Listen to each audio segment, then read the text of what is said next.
Ezekiel chapter 7. Matthew Henry's commentary on the whole Bible. An exposition with practical observations of the book of the prophet Ezekiel. Chapter 7. In this chapter, the approaching ruin of the land of Israel is most particularly foretold in affecting expressions often repeated, that if possible they might be awakened by repentance to prevent it. The prophet must tell them 1. That it will be a final ruin, a complete utter destruction, which would make an end of them, a miserable end, verses 1 to 6. 2. That it is an approaching ruin, just at the door, verses 7 to 10. 3. That it is an unavoidable ruin, because they had by sin brought it upon themselves, verse 10 to 15. 4.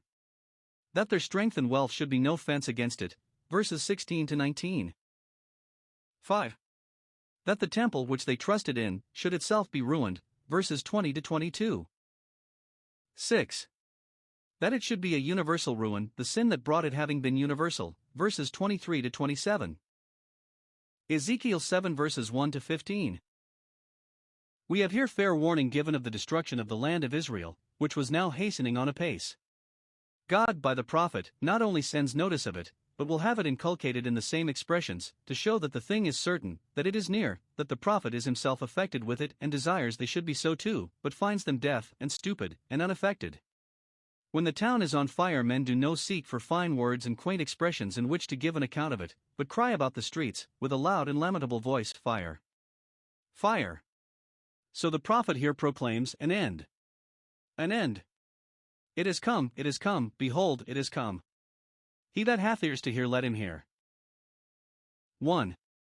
An end has come, the end has come, verse 2, and again, verses 3 and 6. Now has the end come upon thee, the end which all their wickedness had a tendency to, and which God had often told them it would come to at last, when by his prophets he had asked them, What will you do in the end hereof? The end which all the foregoing judgments had been working towards, as means to bring it about, their ruin shall now be completed, or the end, that is, the period of their state, the final destruction of their nation, as the deluge was the end of all flesh, Genesis 6 verse 13.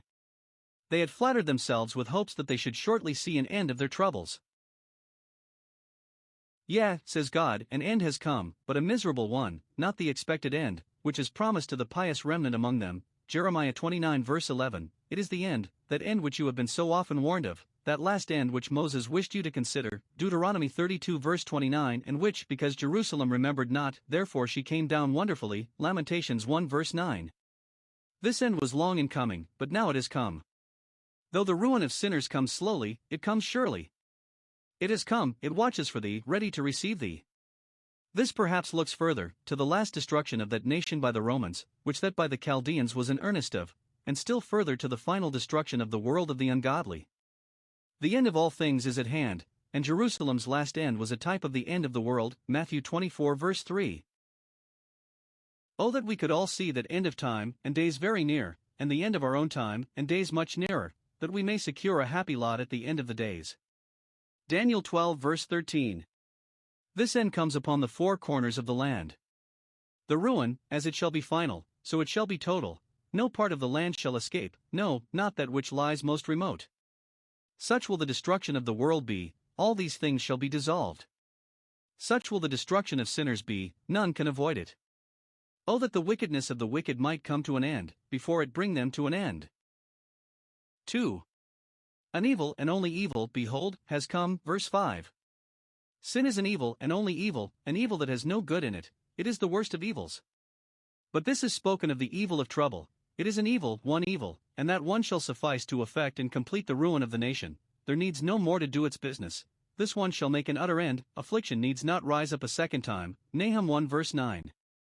It is an evil without precedent or parallel, an evil that stands alone, you cannot produce such another instance. It is to the impenitent an evil, and only evil, it hardens their hearts and irritates their corruptions, whereas there were those to whom it was sanctified by the grace of God and made a means of much good, they were sent into Babylon for their good, Jeremiah 24 verse 5. The wicked have the dregs of that cup to drink which to the righteous is full of mixtures of mercy, Psalm 75 verse 8. The same affliction is to us either a half evil or an only evil according as we conduct ourselves under it and make use of it. But when the end, has come upon the wicked world, then an evil and only evil comes upon it, and not till then. The sorest of temporal judgments have their allays, but the torments of the damned are an evil and only evil. 3. The time has come, the set time, for the inflicting of this only evil, and the making of this full end, for to all God's purposes there is a time, a proper time, and that prefixed, in which the purpose shall have its accomplishment, particularly the time of reckoning with wicked people, and rendering to them according to their deserts, is fixed, the day of the revelation of the righteous judgment of God, and he sees, whether we see it or no, that his day is coming. This they are here told of again and again. Verse 10 Behold, the day that has lingered so long has come at last, behold, it has come.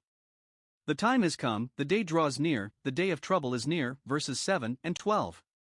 Though threatened judgments may be long deferred, yet they shall not be dropped, the time for executing them will come. Though God's patience may put them off, nothing but man's sincere repentance and reformation will put them by. The morning has come unto thee, verse 7, and again, verse 10, the morning has gone forth, the day of trouble dawns, the day of destruction is already begun. The morning discovers that which was hidden. They thought their secret sins would never come to light, but now they will be brought to light. They used to try and execute malefactors in the morning, and such a morning of judgment and execution is now coming upon them, a day of trouble to sinners, the year of their visitation. See how stupid these people were, that, though the day of their destruction was already begun, yet they were not aware of it, but must be thus told of it again and again. The day of trouble, real trouble, is near, and not the sounding again of the mountains, that is, not a mere echo or report of troubles, as they were willing to think it was, nothing but a groundless surmise, as if the men that came against them were but the shadow of the mountains, as Zebul suggested to Gaul, Judges 9 verse 36, and the intelligence they received were but an empty sound, reverberated from the mountains. No, the trouble is not a fancy, and so you will soon find. 4. All this comes from God's wrath, not allayed, as sometimes it has been, with mixtures of mercy. This is the fountain from which all these calamities flow, and this is the wormwood, and the gall and the affliction, and the misery, which make it bitter indeed. Verse 3 I will send my anger upon thee. Observe, God is Lord of his anger, it does not break out, but when he pleases, nor fasten upon any, but as he directs it, and gives it commission. The expression rises higher. Verse 8 Now will I shortly pour out my fury upon thee in full vials, and accomplish my anger, all the purposes, and all the products of it, upon thee. This wrath does not single out here, and there one to be made examples, but it is upon all the multitude thereof. Verses 12 and 14. The whole body of the nation has become a vessel of wrath, fitted for destruction. God does sometimes in wrath remember mercy, but now he says, My eye shall not spare thee, neither will I have pity. Verse 4 and again verse 9. Those shall have judgment without mercy who made light of mercy when it was offered them. 5. All this is the just punishment of their sins, and it is what they have by their own folly brought upon themselves. This is much insisted on here, that they might be brought to justify God in all he had brought upon them. God never sends his anger but in wisdom and justice, and therefore it follows, I will judge thee according to thy ways. Verse 3. I will examine what thy ways have been, compare them with the law, and then deal with thee according to the merit of them, and recompense them to thee. Verse 4. Note, in the heaviest judgments God inflicts upon sinners he does but recompense their own ways upon them, they are beaten with their own rod. It is repeated again, verses 8 and 9, I will judge thee, I will recompense thee. Two sins are particularly specified as provoking God to bring these judgments upon them: pride and oppression. It is repeated again, verses 8 and 9, I will judge thee, I will recompense thee. Two sins are particularly specified as provoking God to bring these judgments upon them: pride and oppression. 1. God will humble them by his judgments, for they have magnified themselves. The rod of affliction has blossomed, but it was pride that budded. Verse 10. What buds in sin will blossom in some judgment or other? The pride of Judah and Jerusalem appeared among all orders and degrees of men, as buds upon the tree in spring. 2. Their enemies shall deal hardly with them, for they have dealt hardly with one another. Verse 11 Violence has risen up into a rod of wickedness, that is, their injuriousness to one another is protected and patronized by the power of the magistrate. The rod of government had become a rod of wickedness, to such a degree of impudence was violence risen up. I saw the place of judgment, that wickedness was there. Ecclesiastes 3 verse 16, Isaiah 5 verse 7. Whatever are the fruits of God's judgments, it is certain that our sin is the root of them. 6. There is no escape from these judgments nor fence against them, for they shall be universal, and shall bear down all before them, without remedy. 1. Death in its various shapes shall ride triumphantly, both in town and in country, both within the city and without it. Verse 15. Men shall be safe nowhere, for he that is in the field shall die by the sword. Every field shall be to them a field of battle, and he that is in the city, though it be a holy city, yet it shall not be his protection, but famine and pestilence shall devour him. Sin had abounded both in city and country, Iliakos intramuros peccator et extra Trojans and Greeks offend alike, and therefore among both desolations are made. 2. None of those that are marked for death shall escape, there shall none of them remain. None of those proud oppressors that did violence to their poor neighbors with the rod of wickedness, none of them shall be left, but they shall be all swept away by the desolation that is coming. Verse 11. None of their multitude, that is, of the rabble, whom they set on to do mischief, and to countenance them in doing it, to cry, Crucify, crucify, when they were resolved on the destruction of any, none of them shall remain, nor any of theirs, their families shall all be destroyed, and neither root nor branch left them. This multitude, this mob, divine vengeance will in a particular manner fasten upon, for wrath is upon all the multitude thereof. Verses 12 and 14, and the vision was touching the whole multitude thereof. Verse 13, the bulk of the common people. The judgments coming shall carry them away by wholesale, and they shall neither secure themselves nor their masters whose creatures and tools they were. God's judgments when they come with commission, cannot be overpowered by multitudes. Though hand join in hand, yet shall not the wicked go unpunished. 3. Those that fall shall not be lamented. Verse 11. There shall be no wailing for them, for there shall be none left to bewail them, but such as are hastening apace after them. And the times shall be so bad that men shall rather congratulate than lament the death of their friends, as reckoning those happy that are taken away from seeing these desolations and sharing in them. Jeremiah 16 verses 4 and 5. 4. They shall not be able to make any resistance. The decree has gone forth, and the vision concerning them shall not return. Verse 13. God will not reveal it, and they cannot defeat it, and therefore it shall not return reinfecta without having accomplished anything, but shall accomplish that for which he sends it. God's word will take place, and then. Black small square 1. Particular persons cannot make their part good against God. No man shall strengthen himself in the iniquity of his life. It will be to no purpose for sinners to set God and his judgments at defiance as they used to do. None ever hardened his heart against God and prospered. Those that strengthen themselves in their wickedness will be found not only to weaken, but to ruin themselves. Psalm 52 verse 7. Black small square 2. The multitude cannot resist the torrent of these judgments, nor make head against them. Verse 14. They have blown the trumpet, to call their soldiers together, and to animate and encourage those whom they have got together, and thus they think to make all ready, but all in vain. None enlist themselves, or those that do have not courage to face the enemy. Note, if God be against us, none can be for us to do us any service. 5. They shall have no hope of the return of their prosperity, with which to support themselves in their adversity. They shall have given up all for gone, and therefore, let not the buyer rejoice that he is increasing his estate, and has become a purchaser, nor let the seller mourn that he is lessening his estate, and has become a bankrupt. Verse 12. See the vanity of the things of this world, and how worthless they are, that in a time of trouble, when we have most need of them, we may perhaps make least account of them. Those that have sold are the more easy, having the less to lose, and those that have bought have but increased their own cares and fears. Because the fashion of this world passes away, let those that buy be as though they possess not, because they know not how soon they may be dispossessed. 1 Corinthians 7 verses 29 to 31. It is added, verse 13, the seller shall not return, at the year of Jubilee, to that which is sold, according to the law, though he should escape the sword and pestilence, and live till that year comes, for no inheritances shall be enjoyed here till the 70 years be accomplished, and then men shall return to their possessions, shall claim, and have their own again. In the belief of this, Jeremiah, about this time, bought his uncle's field, yet, according to the charge, the buyer did not rejoice, but complain. Jeremiah 32 verse 25. 6. God will be glorified in all. You shall know that I am the Lord. Verse 4, that I am the Lord that smiteth. Verse 9. You look at second causes, and think it is Nebuchadnezzar that smites you, but you shall be made to know he is but the staff. It is the hand of the Lord that smitteth you, and who knows the weight of his hand? Those who would not know it was the Lord that did them go shall be made to know it is the Lord that smitteth them, for, one way or other, he will be owned. Ezekiel 7 verses 16 to 22. We have attended the fate of those that are cut off, and are now to attend the flight of those that have an opportunity of escaping the danger. Some of them shall escape. Verse 16, but what the better? As good die once as, in a miserable life, die 1,000 deaths, and escape only like Cain to be fugitives and vagabonds, and afraid of being slain by every one they meet, so shall these be. 1. They shall have no comfort or satisfaction in their own minds, but be in continual anguish and terror, for, wherever they go, they carry about with them guilty consciences, which make them a burden to themselves. 1. They shall be always solitary and under prevailing melancholy.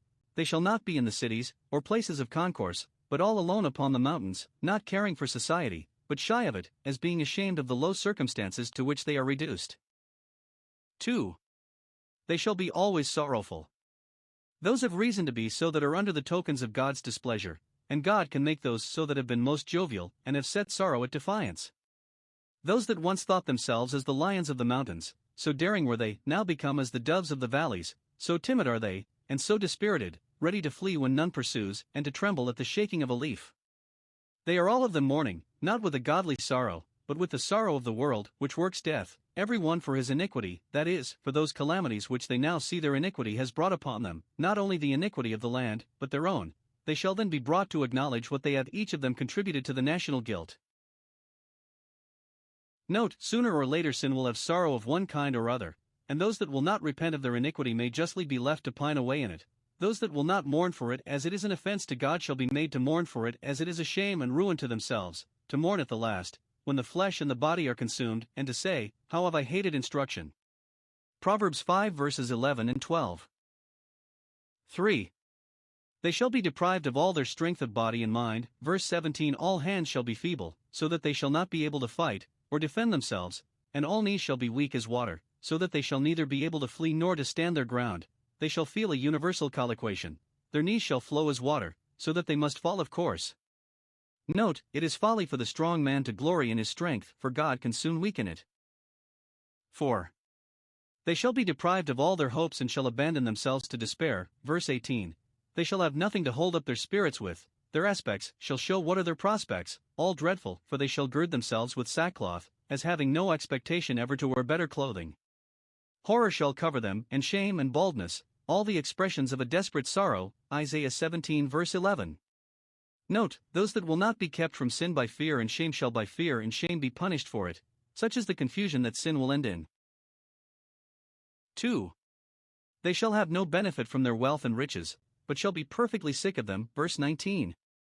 Those that were reduced to this distress were such as had abundance of silver and gold, money and plate, and jewels, and other valuable goods, from which they promised themselves a great deal of advantage in times of public trouble. They thought their wealth would be their strong city, that with it they could bribe enemies and buy friends, that it would be the ransom of their lives, that they could never want bread as long as they had money, and that money would answer all things. But see how it proved. 1. Their wealth had been a great temptation to them in the day of their prosperity. They set their affections upon it, and put their confidence in it. By their eager pursuit of it they were drawn into sin, and by their plentiful enjoyment of it they were hardened in sin, and thus it was the stumbling block of their iniquity. It occasioned their falling into sin and obstructed their return to God. Note, there are many whose wealth is their snare and ruin. The gaining of the world is the losing of their souls. It makes them proud, secure, covetous, oppressive, voluptuous, and that which, it well used, might have been the servant of their piety, being abused, becomes the stumbling block of their iniquity. 2. It was no relief to them now in the day of their adversity. 4. Black small square 1. Their gold and silver could not protect them from the judgments of God. They shall not be able to deliver them in the day of the wrath of the Lord. They shall not serve to atone his justice, or turn away his wrath, nor to screen them from the judgments he is bringing upon them. Note, riches profit not in the day of wrath. Proverbs 11 verse 4.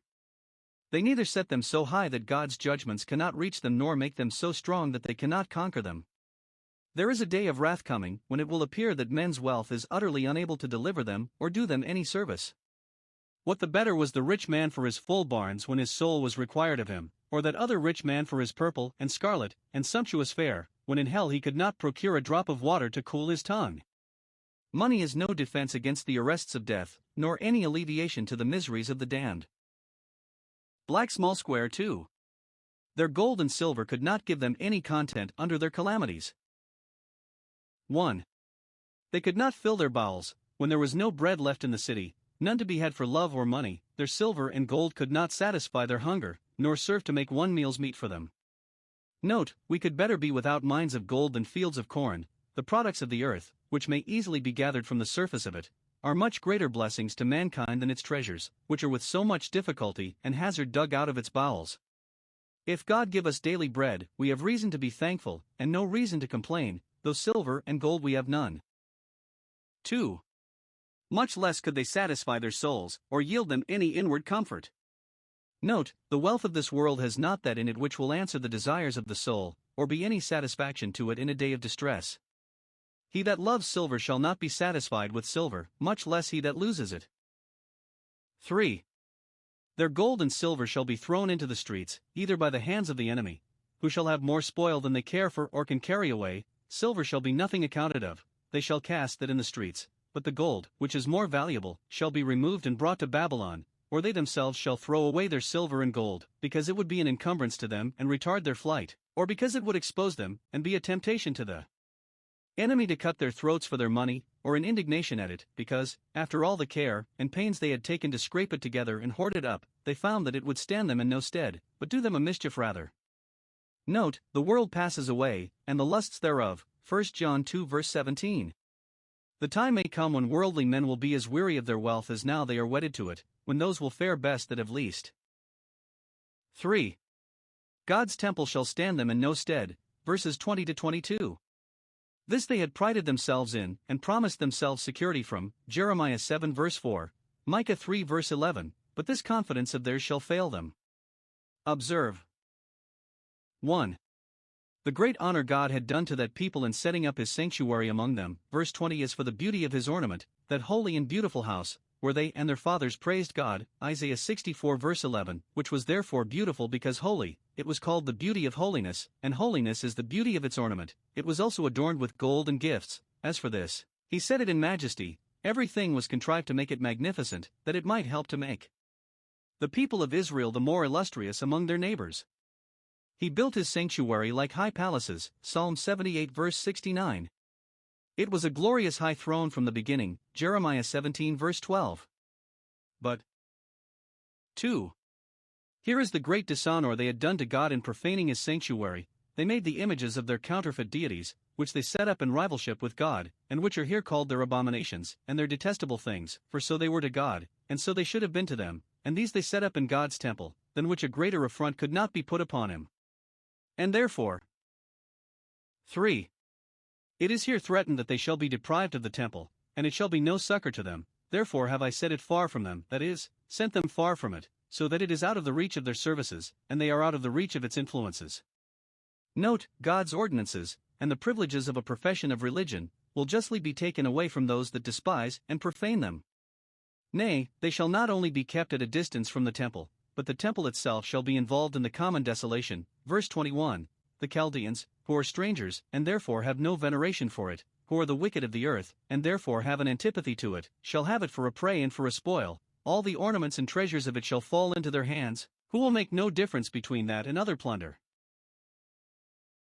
This was a grief to the saints in Zion, who complained of nothing so much as of that which the enemy did wickedly in the sanctuary, Psalm 74 verse 3, but it was the punishment of the sinners in Zion who by profaning the temple with strange gods, provoked God to suffer it to be profaned by strange nations, and to turn his face from those that did it as if he had not seen them, and their crimes, and from those that deprecated it as not regarding them, and their prayers. Let the soldiers do as they will, let them enter into the secret place, into the holy of holies, as robbers, let them strip it, let them pollute it, its defense has departed, and then farewell all its glory. Note, those are unworthy to be honored with the form of godliness who will not be governed by the power of godliness. Ezekiel 7 verses 23 to 27. Here is 1. The prisoner arraigned, make a chain, in which to drag the criminal to the bar, and set him before the tribunal of divine justice. Let him stand in fetters, as a notorious malefactor, stand pinioned to receive his doom. Note, those that break the bands of God's law asunder, and cast away those cords from them, will find themselves bound and held by the chains of his judgments which they cannot break nor cast from them. The chains signified the siege of Jerusalem, or the slavery of those that were carried into captivity, or that they were all bound over to the righteous judgment of God, reserved in chains. 2.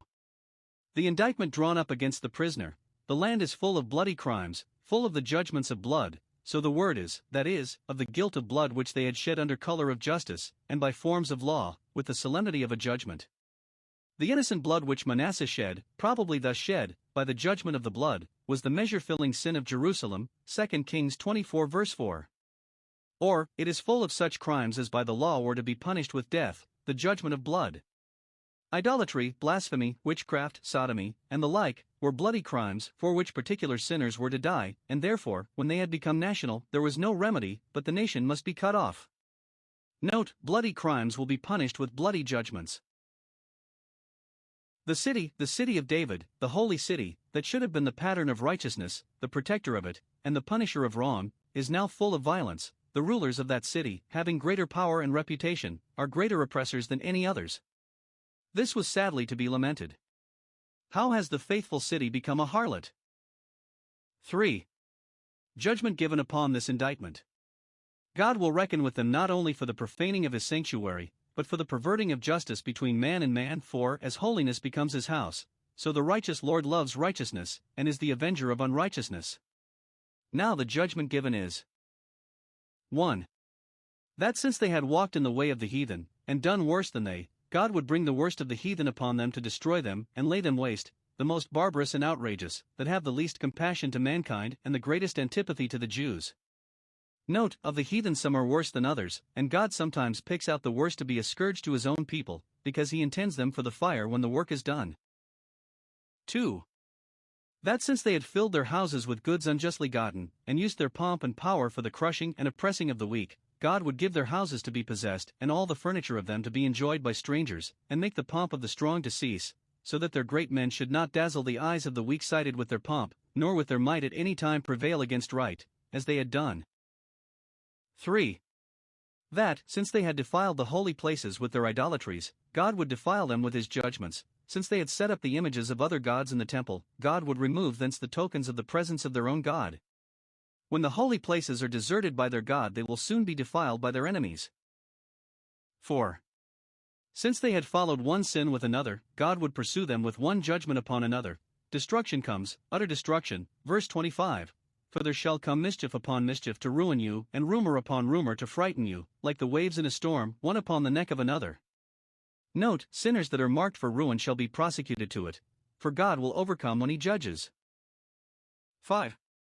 Since they had disappointed God's expectations from them, he would disappoint their expectations from him. 4. Black small square 1. They shall not have the deliverance out of their troubles that they expect. They shall seek peace, they shall desire it and pray for it, they shall aim it and expect it, but there shall be none. Their attempts both to court their enemies and to conquer them shall be in vain, and their troubles shall grow worse and worse. Black small square 2. They shall not have the direction in the trouble that they expect. Verse 26. They shall seek a vision of the prophet, shall desire, for their support under their troubles, to be assured of a happy issue out of them. They did not desire a vision to reprove them for sin, nor to warn them of danger, but to promise them deliverance. Such messages they long to hear. But the law shall perish from the priest, he shall have no words either of counsel or comfort to say to them. They would not hear what God had to say to them by ways of conviction, and therefore he has nothing to say to them by way of encouragement. Counsel shall perish from the ancients, the elders of the people, that should advise them what to do in this difficult juncture, shall be infatuated and at their wits' end. It is bad with a people when those that should be their counselors know not how to consider within themselves, consult with one another, or counsel them. 6. Since they had animated and encouraged one another to sin, God would dispirit and dishearten them all, so that they should not be able to make head against the judgments of God that were breaking in upon them. All orders and degrees of men shall lie down by consent under the load. Verse 27. The king, that should inspire life into them, and the prince, that should lead them on to attack the enemy, shall mourn and be clothed with desolation. Their heads and hearts shall fail, their politics and their courage, and then no wonder if the hands of the people of the land, that should fight for them, be troubled. None of the men of might shall find their hands. What can men contrive or do for themselves when God has departed from them and appears against them? All must needs be in tears, all in trouble, when God comes to judge them according to their deserts, and so make them know to their cost, that he is the Lord, the God to whom vengeance belongs.